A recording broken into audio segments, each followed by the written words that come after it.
shortly we're going to be starting with Writing for the Times with Professor Bruce Onobrakpeya, but first a few words from our founder, Tokini.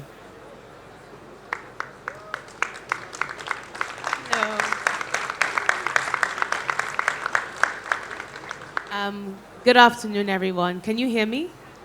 Good afternoon. My name is Tokini Peter Saiz-Rabig. I'm the founder of ArtX and wanted to issue a very special welcome to all of you this afternoon, to issue a very special welcome yet again to Professor Bruce Onobrakpeya, an icon of art in Nigeria, the visual arts community. Professor Bruce, as you know, is an artist that we are honoring in a special way this year. I'm sure many of you in the room have seen his exhibition, Writing With, curated by Ms. Lipsakau. When you entered the fair, you would have seen his sculptures, the covenants.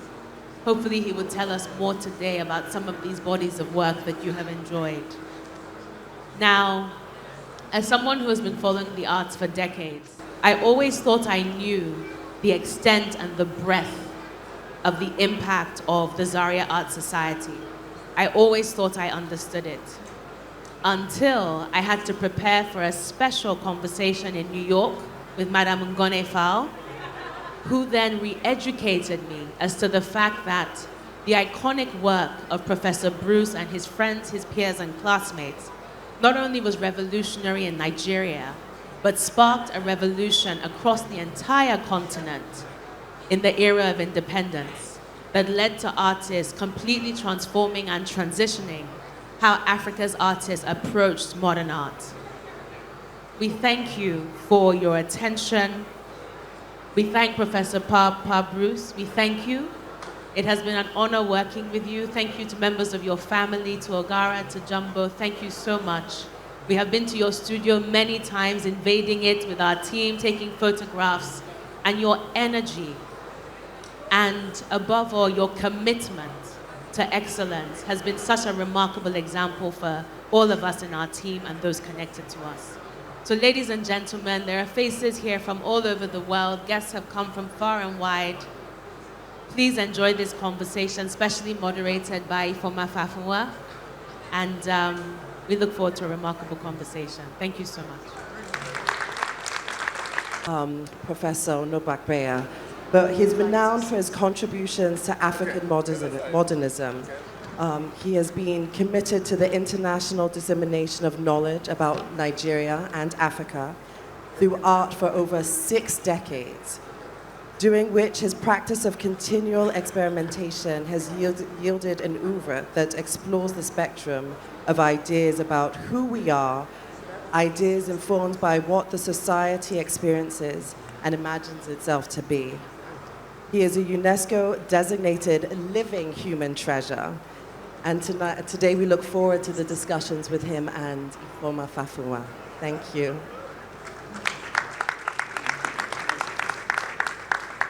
For the purpose of the conversation, I have taken, and I guess we have taken writing for the times, and in the theme to mean to include and embrace storytelling, mark making, imprinting, sharing, recording, impressions, and legacy. I'm honored to be with you, sir. Thank you. Let's start at the beginning. At what age did you know you were creative?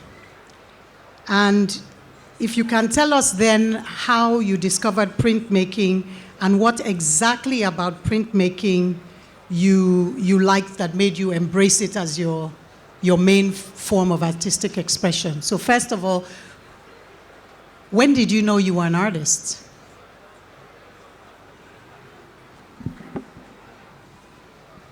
Thank you, Mrs. Fafunwa. I was actually discovered in the secondary school. The secondary school then kept me on just to teach the subject, even before I got qualified as a teacher. They knew I had some talent and I was very interested. and did everything just to keep me in the school. And that was how I knew I was going to get into art as a career. But not until I was in the secondary school did I realize that the print making, the carving or engraving on thorns or rubber that I did many years ago in elementary school was actually the beginning of my printmaking exercise. But even in secondary school, I mean in the College of Technology, I did not take it very serious because of peer influence. All my friends, Dimas, Grillo, Uchokeke, and so on, they were all into painting. And so I went into painting because I thought that that was an area where people can get known very easily. The professor in charge of graphics asked me to go into the graphic department, but I refused. It was not until I left the College of Technology and was working in Lagos, I was invited by Onobrakpeya. That was when I really realized that printmaking was something that I must pursue seriously. Onobrakpeya brought a printmaker from Amsterdam, Roel van Rossum, and he opened my eyes to the beauty of prints and to what it can do for a country. I went into it, and that was how I finally became a printmaker. So Tokini has given us some a brushstroke of the Zaria Society, a group of unconventional thinking art students who made such a huge impact, which is felt globally, and who together, they advocated for the embrace of indigenous culture, motifs, symbols, and craftsmanship in their own artistic expression. This group included, as Tokini said, Uche Okeke, Yusuf Grillo, Demas Wonkwo, these renowned artists, and your good self. Now, I'm sitting here and I'm imagining that while every other student in Nigeria was hustling down that narrow road to become a doctor or a lawyer or an accountant, because we all heard that one, you cool dudes, if you can see the picture there of the cool dudes, you cool dudes were walking around campus discussing authenticity in artistic expression, art as protest, and the limitations of the colonial training in art. It sounds very exciting, and it is, and it's made such a huge impact. Can you give us like a sneak peek into how it felt to be among these guys making this kind of impact? Was there camaraderie, support, or was there also some healthy competition? There was friendship. We were all people of about the same age group. And although we came from different ethnic groups in Nigeria,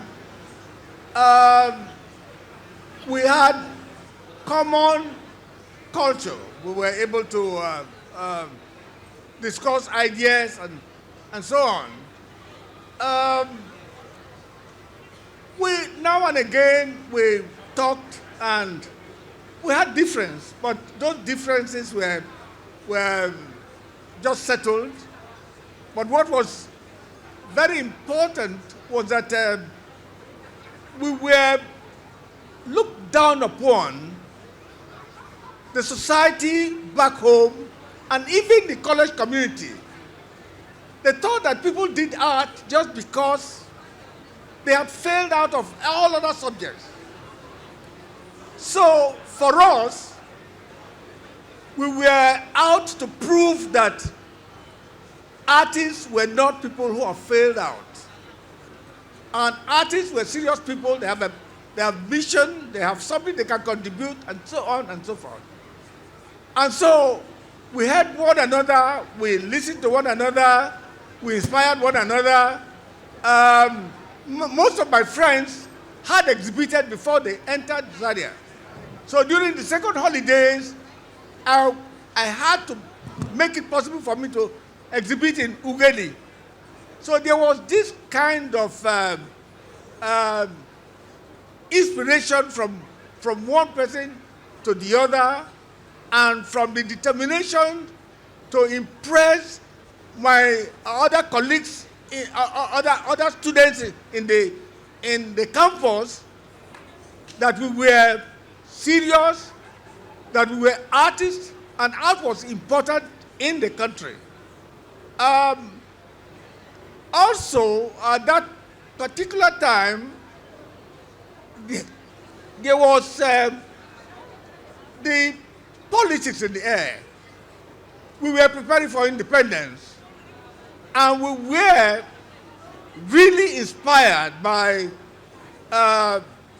the activities of giants like Nnamdi Azikiwe, Nkrumah, Jomo Kenyatta, and Senghor of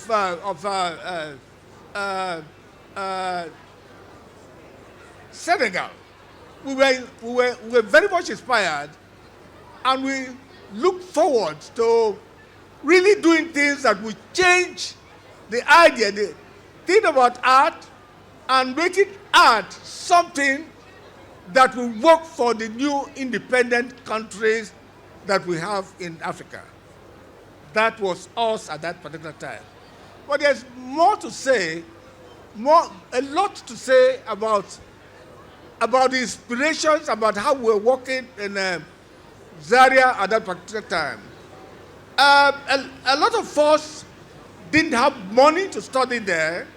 We paid our fees in the first year, but worked so hard that if we couldn't go back again to study, what we had in that first year would again elevate us to a point whereby we can continue our practice and make something good and let the message of art as a very useful subject in the society get round. That was us at Zaria in those days. So our theme today is writing for the times. There is much storytelling in your work. Your work is so deep in storytelling. You write poetry, prose, and you've illustrated some of Nigeria's best literary masters, Cyprian Quincy, Wole Soyinka, Chinua Achebe. What was your relationship with these literary masters? Were you an avid reader? You look like, what was your relationship with them? And can you elaborate on what you meant when you said art and literature go hand in hand? First of all, I want to say that the people mentioned, Cyprian Quincy, Wole Soyinka, Uche, myself, Grillo, strangely, we were all born in the 30s. So we were age group, and I call ourselves the actual independent children, independent age group. That was who we are at that very time. In secondary school, and even in the art school, we were interested in literature. They thought we had literature as a subject. We were also interested in history of our people. We were inspired by folklore, the folklore of the people. And all this showed up. Reading all these books showed up in our artwork. We wanted to use art to translate some of the ideas that were brought out by writers. And at that time, I found out, or we found out, that writing and visual art are actually tapping from the same source. And so, while Achebe, Choyinka, and so on were expressing the ideas in writing, we were trying to express the same thing in art, in drawing. And while at Zaria, I was invited, that was when I was invited to illustrate the book by Cyprian and Quincy. After that, I was given the book by Achebe to illustrate. So, what I would have said I would have said in writing, I did it in drawing. But later, actually, I did writing to explain. I did some writing to explain my paintings, to explain my drawings, because some of the designs became really quite difficult and tough, and so I put in some explanation in writing, to make the ordinary people understand them. That was our time. Working with people of the same age group who were writers, and at the same time, on our own side, we were drawing, artists illustrating and drawing and so on. We were in the same society, experiencing the same thing. What they expressed what they expressed in writing, we try to express in drawing. And from what you can see there, I picked some of these artists and did illustration for their works, their own works. Then I picked some of my own writing and illustrated them too. So all along, the practice of art, visual art, going with written word went side by side. And like I said, it was the great influence from the people who were born in the same decade, trying to express ideas about their environment. They made serious impact. What a great time and an exciting time. Thank you. You've said that printmaking is an expression of democracy. Can you elaborate on what this means for you? And how your personal beliefs and values, the way you were raised, your upbringing, supported this belief of democracy and printmaking? Printmaking is very democratic. Democratic in the sense that you make a block, you engrave a block, and from that block, you can draw out pictures, which are the same. But when you draw them out, it is possible now to make them reach out to so many people. That is democratic. Rather than create one painting or sculpture that will go to one person who is the highest bidder, because the cost of that painting is high, the bidder is not even free to put it on his parlor for people to see. Sometimes we would lock it up in the cupboard so that nobody sees it, because it has a lot of money around it. But with printmaking, with one plate, you can make several, 100, 350. I made for Wonder Hebrew during the marriage of the daughter. And so with printmaking, you can reach a lot of people. And the idea that you try to propagate about your country, about yourself, about your ideas, has a chance to reach not only your own country people, but people from outside the country. So printmaking is very democratic, and I like it very much. The idea of printmaking really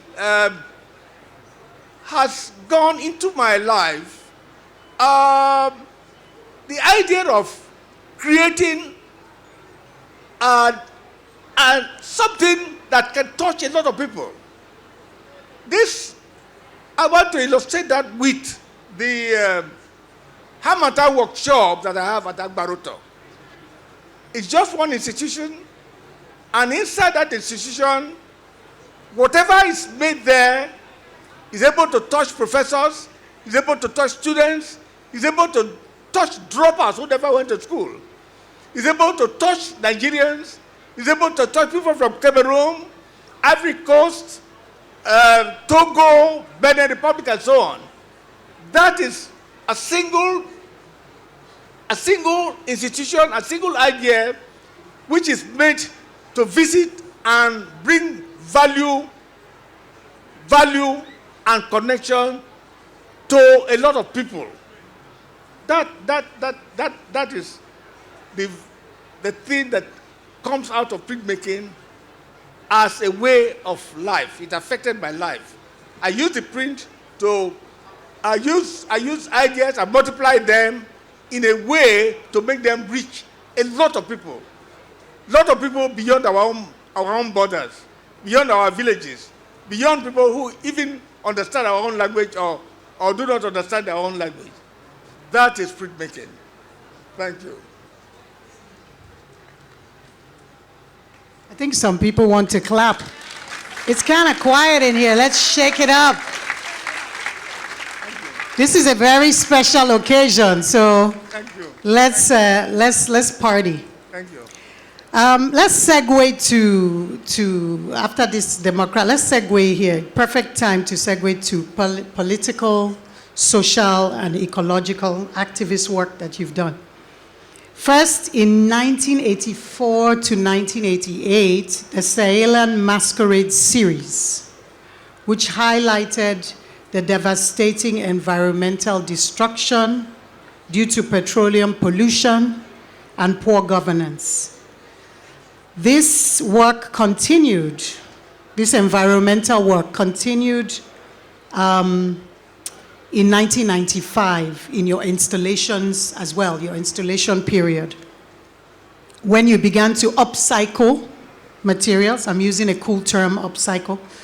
Upcycle, create, and arrange sculptural forms from discarded computer parts and car waste material. We can go into those two separately, but what informed your choice? And how were you so forward-thinking 40 years ago? Because, young people now, we believe we're on the cutting edge of climate change, and, I'm not putting that down, that's good. But 40 years ago, you were talking about environmental devastation, capitalist movements, lack of governance around saving the environment, and using computer parts and car waste back then. How did that happen 40 years ago? 40 years ago,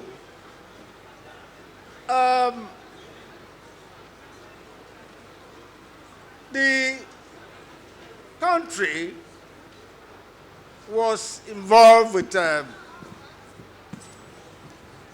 lot of things that made the artists think and made the artists work.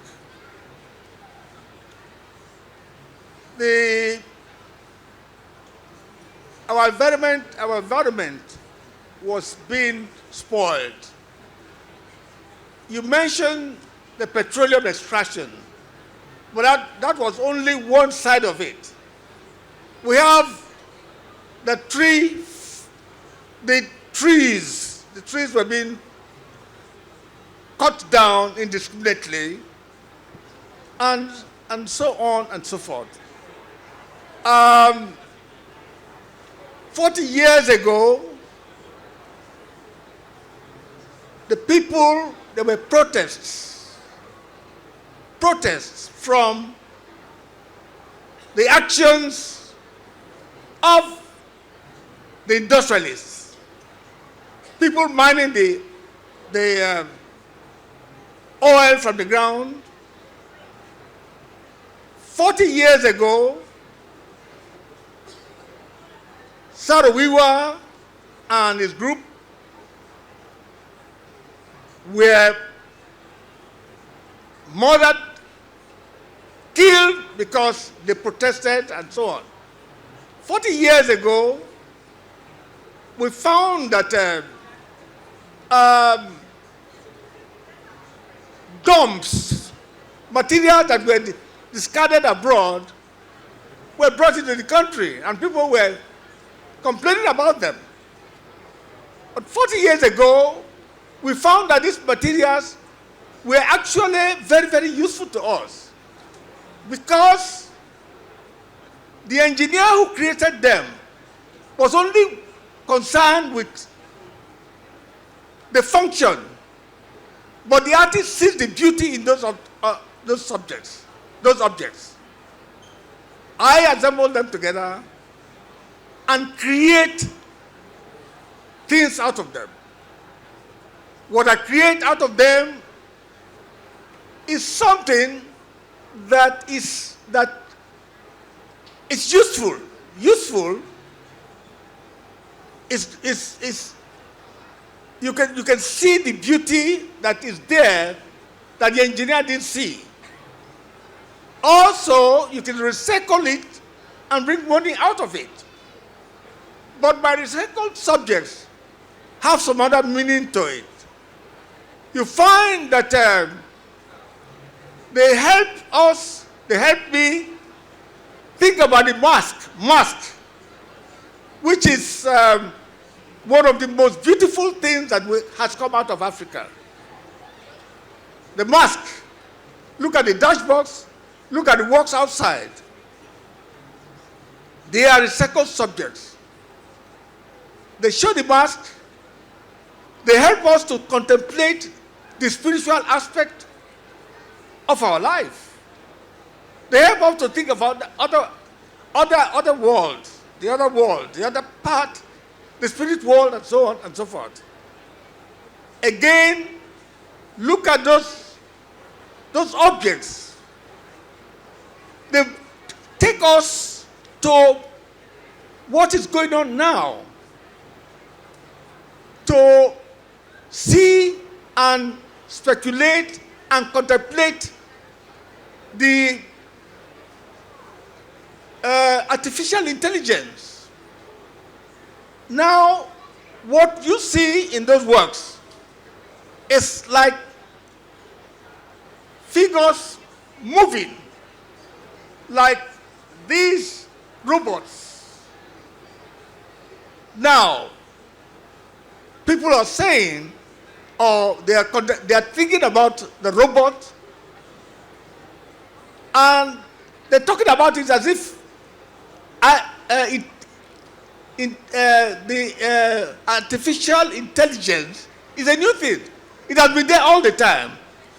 These works that I do bring them to mind and help us to think about our future and what will happen if the objects we create become something that is very, very dominant and may have a harmful or even a much more useful it will give us a useful condition that will make us better than what we are now. Those works we create with those dashboards and the forms that come out of it make us think of the future. What will our life be 200 years time from here? 1,000 years from now? How will those works? How will the world be? What is going to what the things we create? Are we going to remain on this earth? Are we going to be able to create another place outside this world? Will this world still remain what it is, and so on? So those dashboards, those things we create, those things have meaning. They make us contemplate. They make us think of the present, make us think of the future, make us think about the earth that we are in that is being devastated, make us think about our politics and what to do in order to improve our life. Those are those things that we did at that particular time. There are books around that you can read that will expatiate the points that I'm now trying to make. But those are those found objects which have now become very, very important in my work. Thank you. So if you haven't had a chance, they are the large objects that are in the front when you enter here. There are some large sentinel figures that Pa Bruce is speaking to. You actually jumped into the next question, which was about the prayers for divine intervention against military dictatorship, that body of work that is described as prayers. Yes. And you've shared with us already now how you were feeling at the time. I think in a short sentence, if we can say, what were you aiming to mark, caution, or change, like to motivate the viewer? Or were you thinking about the viewer in terms of, because printmaking, like you said, you were sending that word out in Nigeria at that time during the oppressive military dictatorship? Yes. You did some work. What were you saying to Nigerians? Or what did you want them to take away? Well, I wanted Nigerians to know, to reflect on the times we were in. Nigeria at the time was at the point of being balkanized. Nigeria at the time was about to repeat the Civil War. And whatever was done at that particular time, whatever I did, was like a message to the people to be very careful. Look, you have passed through this before. Don't go into it again, because this time the country may be burnt out. That was what that meant. And we circle back to this time again, which is similar. So let's move into the art itself. Yes. Your use of symbolism, intricate pattern is widely recognized. Yes. But what audiences may not know is that you in fact developed your own style of communicating. Yes. It's a spectacular set of ideograms which you call Ibiabe. Ibiabe. Yes. Ebe. Yes. So to encourage those of us here who want to feel like, we're Genge artists, tell us what inspired you to develop your own alphabet. I mean, forward thinking, we want to be cool. And can you just break down one for us? So we'll put one up, but if you can tell us what you were thinking when you developed that whole body of work, those ideograms, and then we'll put one up and you can tell us the meaning, because I think a lot of people have seen work, and behind us, Artex has placed the ideograms right in the entrance to your space. If you can tell us how you developed those, and then we'll pick one. Well, Ibiabe itself came out of doodles, just doodles. I was in the guest quarters of Ibadan University, quiet. I took my sketchbook and I started to put something down. And they were beautiful. Then I did more. Later, those doodles turned into forms that were very, very interesting. And I was reminded of the forms that I had enjoyed before, the uli forms of Igbo land, ubi forms designed on the body and on the wall of the Robo people, the art from the Calabar, the Insipidi. I have seen and enjoyed them. Even the Arabic calligraphy, and then writings from China and from Japan. I had seen all those things.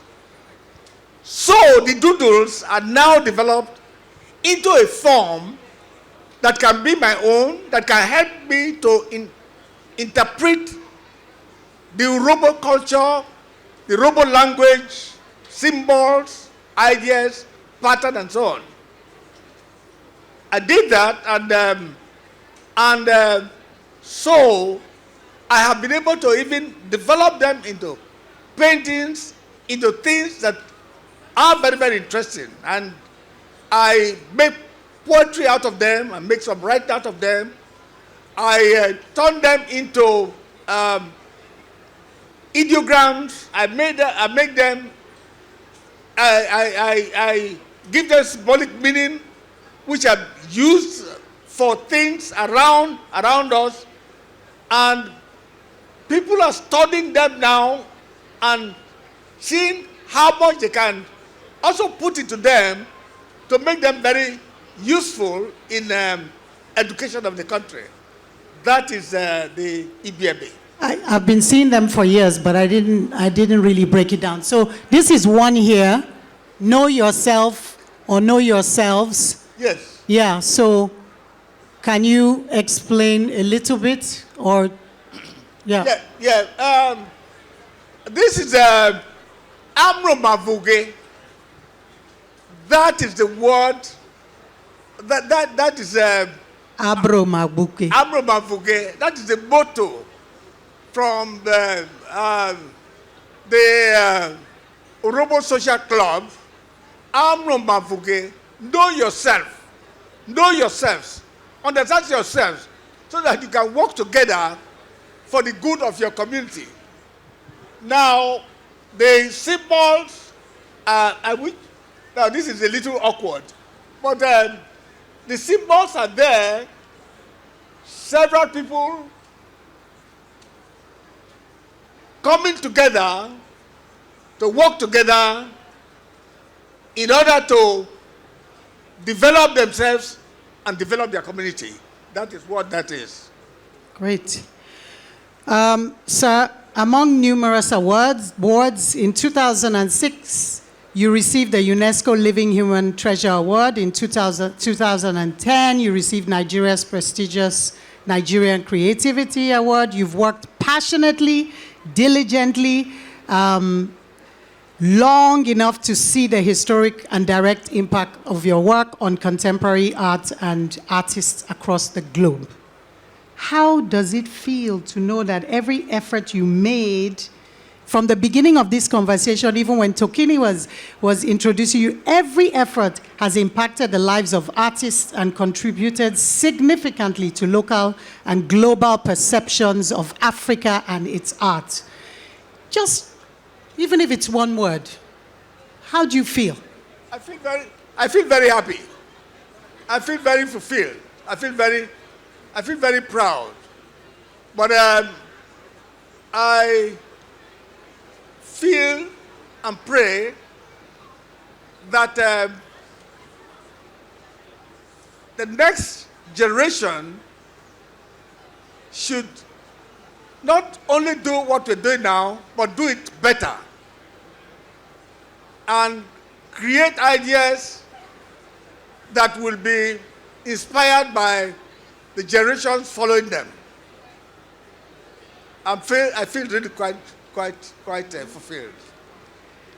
You've been so generous with your talent and time, and you are still giving actively. You're here today, giving passionately and actively.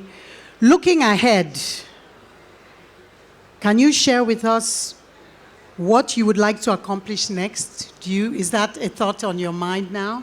And are there ways that we can all here, the country, can we support you? Because people are getting to know you. Is there some way we can support you, ways we can support you on your next adventure? Do you have an adventure in mind?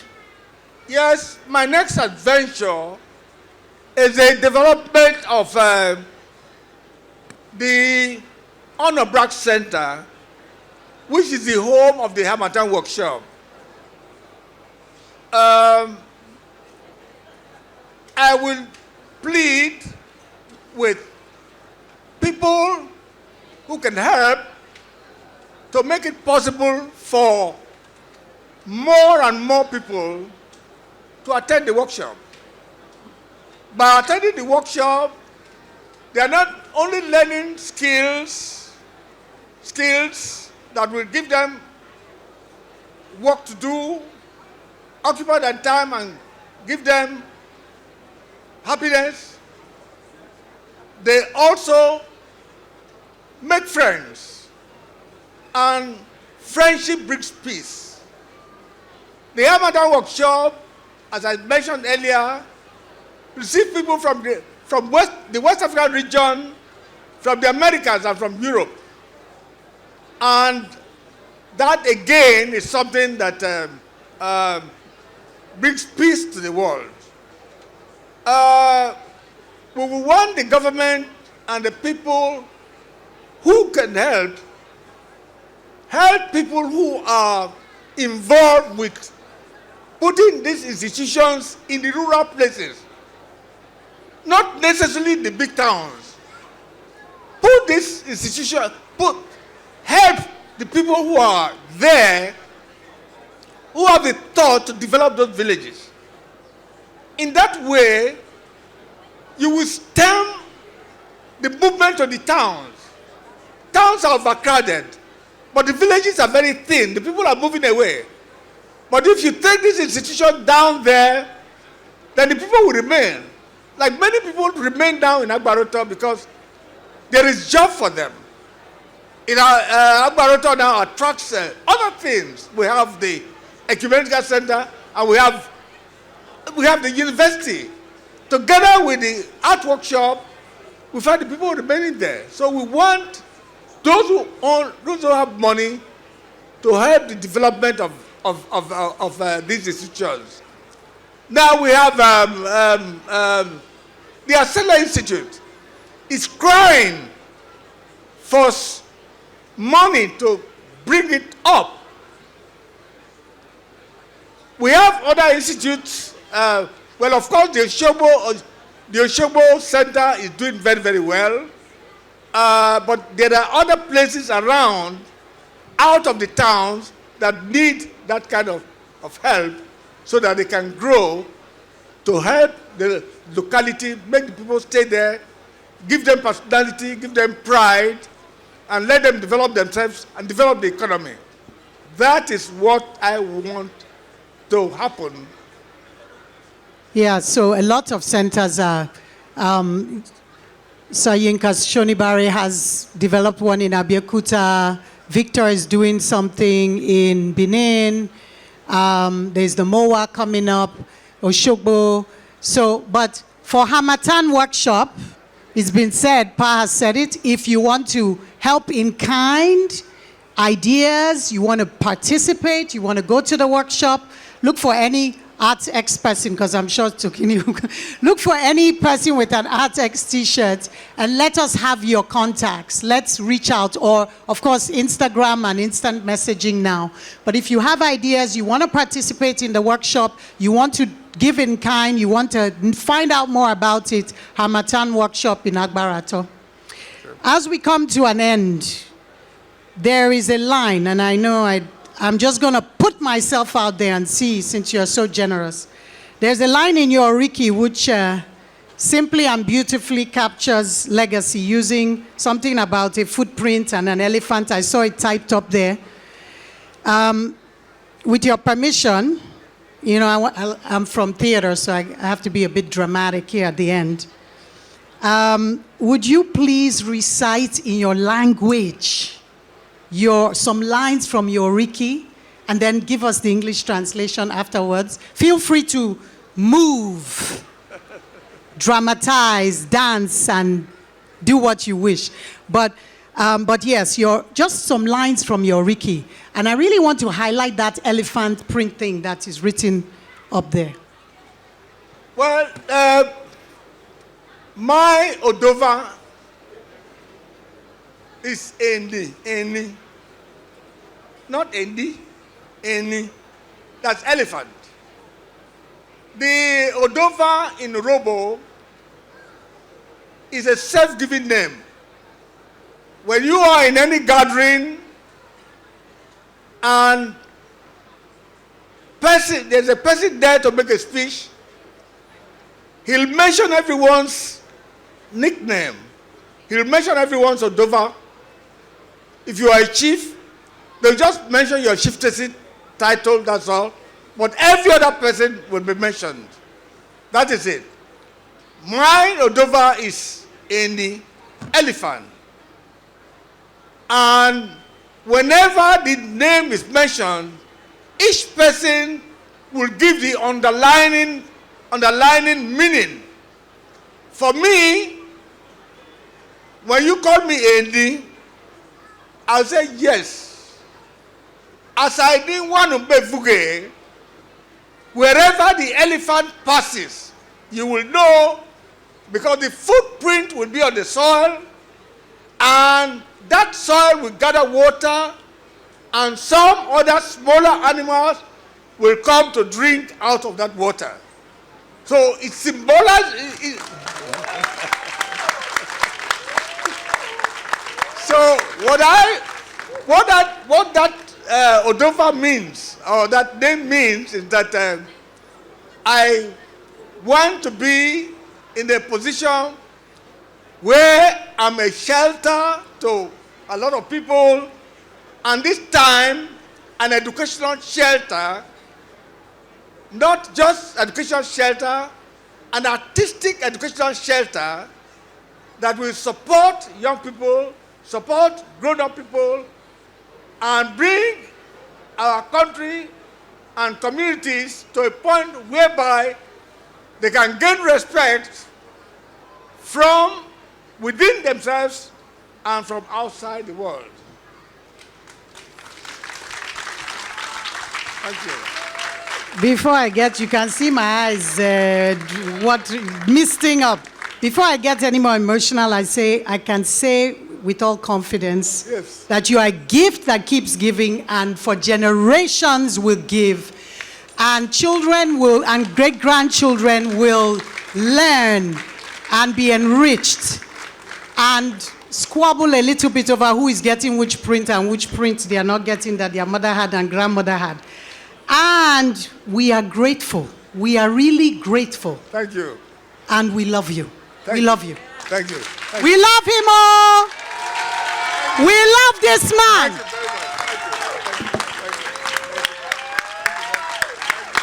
Thank you very much. Thank you. Thank you. Thank you. Thank you. Thank you. Thank you. Thank you. Thank you. Thank you. Thank you. Thank you very much. Thank you. Thank you. Thank you. Thank you. Thank you. Okay, now we go into question and answer. We have 15 minutes. Yep, 15 minutes. So we're going to take, there's one technology that they gave me. That is, the questions will now just come to me. God help me. Okay, questions. I may need somebody, but it says this one is now sending me to ask instead of telling me what the questions are. Switch event. Okay, here we go. I like how we're all very, it's really just saying ask, not telling. There is no question for the moment. Oh, okay, good. So why don't we just take questions from the audience? We have 15 minutes, so we can probably take 3 or 4 questions. I'm used to like not necessarily, just taking control as a director, so I'm moving over here. Can you? Yeah. Hello. Hello. Yes. Good evening. Good evening. Oh, Yeah, you're there, the speaker, yes. okay. Good evening, sir. Good evening. I'm still. Oh my gosh. Just come down a little bit because you're close to the microphone. Hello. Hello. Okay, so I am Onobrakpeya Adebambo, and I am an artist. Thank you so much for all you've done and you are doing. So my question is, most of what we've seen, they've been maybe works you've done for things around adults, but you also did something for like younger children, because you came into my life as maybe I was 5 years old when my primary school I read Magic Land of Shadows and you were the illustrator, and since then it's made a remarkable what's it called on me. So when you are working with art that will be used for children, do you work differently from when you are doing things for adults? Thank you. Thank you very much for that question. Yes, when I work for children, I bring out, I make it simplified. I make the work simplified so that they can understand. But I've been careful not to make the work too simplified because children understand abstraction and serialization. And so, whatever I create, which is serialized or abstracted, is also understood by the children. Thank you.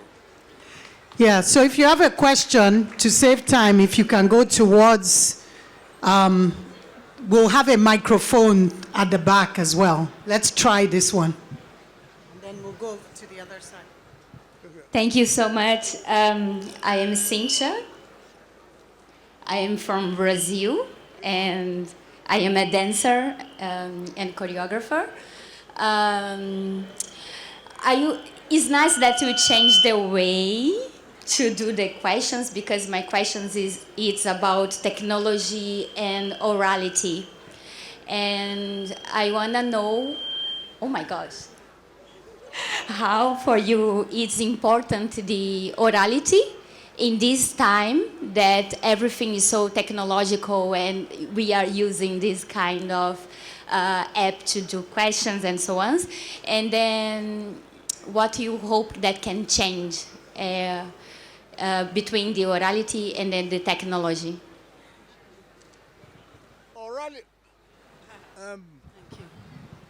Orality and technology. I guess what you mean by orality is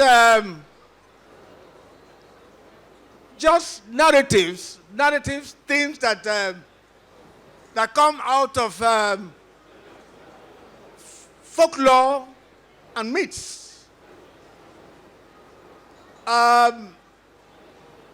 They have they are not at variance with technology. You need the oral messages to project the philosophy of the people, the life of the people. I watch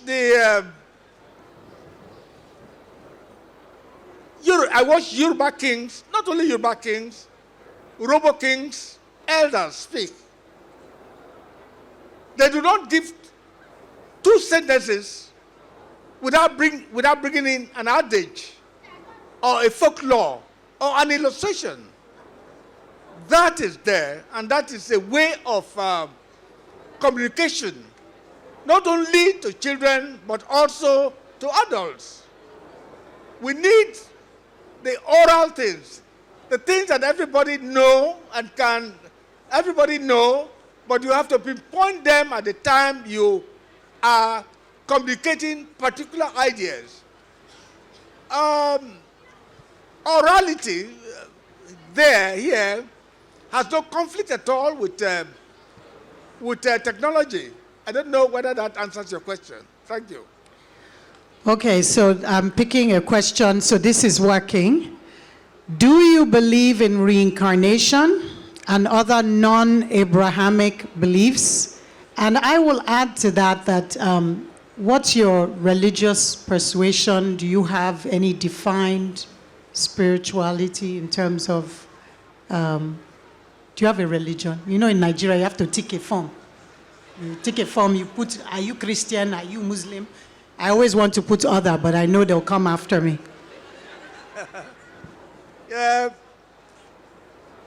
All religion is the same. All religion is the same. They are all linked. They are all linked. And if you go deeply into them, you find the connections. So there's no point asking me whether I'm a Babalawo or a Baptist or a Muslim or a Buddhist. They are all linked. The religion is an attempt to bring out your other self, the spiritual self.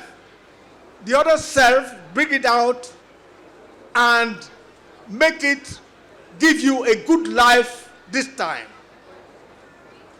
Something that will bring out the ideals, the goodness, the something that makes a human being perfect, that puts him at a level that is holy, a level that will make other human beings grow and become better people. That is that. Okay, we have come to, I think, the end, or do we have time for one more question? One more question. Where are we? One more question. Make it good. Okay. Yes. If you have a really good one, let's come do this last question. Okay. Okay, hello. Oh. Yeah? Okay, this side. Yes, yes. The gentleman. We have only had women asking. Okay, all right. Yeah, good. Let's have a gentleman because we had a man. Are you asking if they want a gentleman? Are you changing? You have to move on. Are you asking? Hi, good evening, everyone. Good evening. My name is Oke. Your name is what?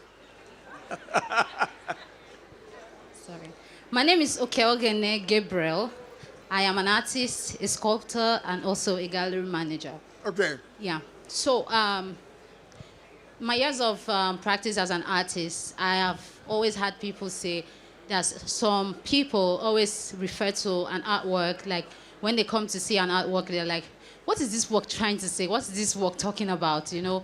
And oftentimes, artworks do not, an artwork does not necessarily need an artist to always be there to explain what the work is talking about to the viewers. Yes. So how is it that as in the art industry, we find it difficult to express or our works, we find our works difficult to tell a particular story without, you know, having to be there to tell the story. Unlike music, poetry, and other, like drama, you know, movies where the stories are interpreted and people easily understand what the actor or messenger is saying. But in art, like some junk art, abstract arts, you have to, you know, try to tell the person, okay, if you look at this line, it depicts this. This color means this. So we always find that difficult. And then we have fewer people actually appreciating art for what it is. Sometimes people come for exhibitions and then they're like, well, I just came for the fun of it. So the question is... say the question Yeah. so that he knows, because if we have to be able to give you the answer. Okay. The question is, how do we better, tell our story as artists and make a larger community understand what we are saying principally without being there to, pass that message? The art that you see has many meanings attached to it. Many, very, very many. You don't need to understand all of them, but some you will understand. The aesthetic part of it, that is to say, take something, it may be color that attracts you, and you understand the colors and you like the colors, fine. It may be the symbols that attract you, and you like the symbol and you can interpret it, fine. But all the time, I tell people, look at the artwork and tell yourself or tell us what you see there. That is very, very important. Everyone should be able to get something out of an artwork. You mentioned music. Music is not that simple. You also have to, there's something you take from it. You might enjoy the rhythm, the words, what they mean and all that. You don't know until somebody translates it to you. So like visual art, look at the work and see what you can take out of it. Quo with us. What do you see? That is the title of a series of works that I'm doing now. I expect that everyone who sees those works will give their own interpretation. You give your own interpretation to the work, and you take that away. The other person will give another interpretation. If a group comes together, they can give several interpretations. That's all the more towards the enjoyment of that particular work. It is not necessary that you know everything. It's not, even when you use words that are written down and so on. Sometimes you also have to look at the dictionary in order to find the meaning of words. So it's not even like in art, you don't have to know and enjoy and see everything that is there and be able to interpret it. You see something there, you enjoy it, and then what you don't see, what you don't enjoy, or what someone cannot explain to you, just leave it like that. But take something out of the art you see. Thank you. Thank you so much. Thank you. I think this is so. Thank you so much. Thank you, everybody, for your time. This was a wonderful hour. Again, you have given, we've received, we are grateful, and we love you. Thank you. Pa Bruce Onobrakpeya.